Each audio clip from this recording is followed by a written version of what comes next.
Adat 20 oras, dumating na po ang panahon para umarap po ako sa inyong lahat at humingi ang inyong suporta at ang inyong tiwala sa aking susunod na laban ngayong Mayo Apo. At higit sa lahat, gusto kong sabihin sa inyo na maaasahan niyo po ako hindi lang bilang isang kandidato, kundi bilang isang tao na gustong tumulong sa ating mga kakailian at pagandahin ang buhay ng mga Ilocano Apo.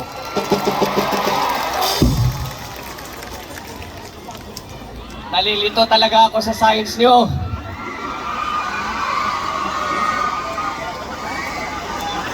Agad to eh.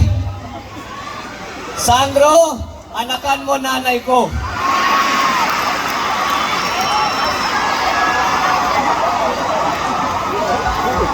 Bago yun ah. Lonely ka ba sa bahay? Ganun ba?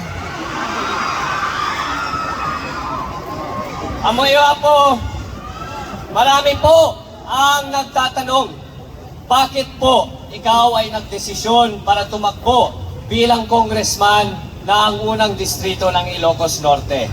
Lagi ko po sinasabi, ay nung ako po ay umiikot sa ating napakagandang probinsya, nung ako po ay nakikipag-usap sa ating mga kakailian, nagkaroon po ako ng isang pangarap.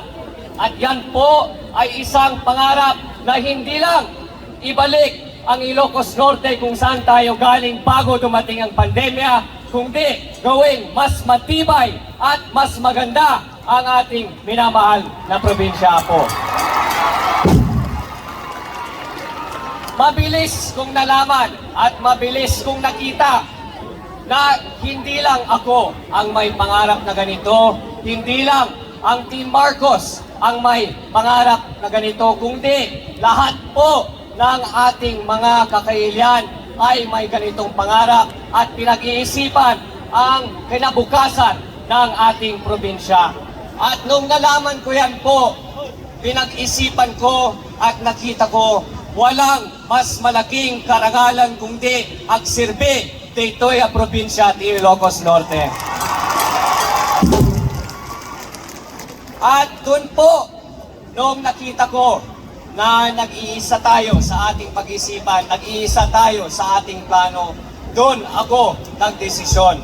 At walang mas magandang lugar na ipakita na tayo ay nagkakaisa kundi dito sa Ilocos Norte. Amoyo ako, dahil tayo ay nagsama-sama, hindi lang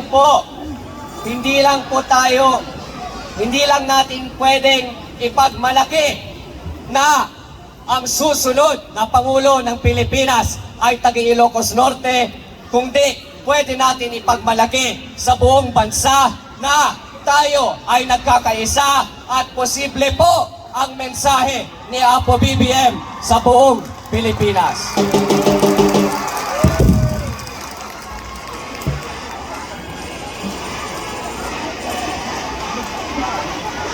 Basta't tayo'y magkasama, basta't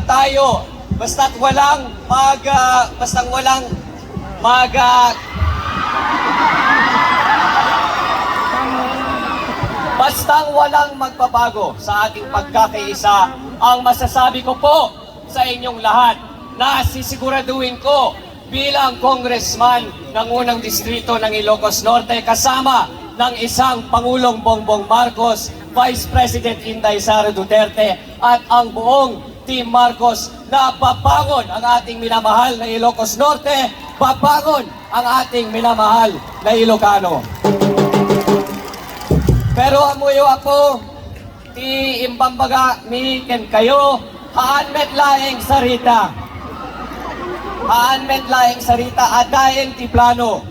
Ti plataforma mi talo, teknolohiya, trabaho, agrikultura. Sa teknolohiya ako, lahat sa inyo, Tagalawag, Pagudpud, nakita nyo, may itinayo tayo na sandbox dito, may itinayo tayo na sandbox ijay pagudpod. Libreng wifi, libreng syante.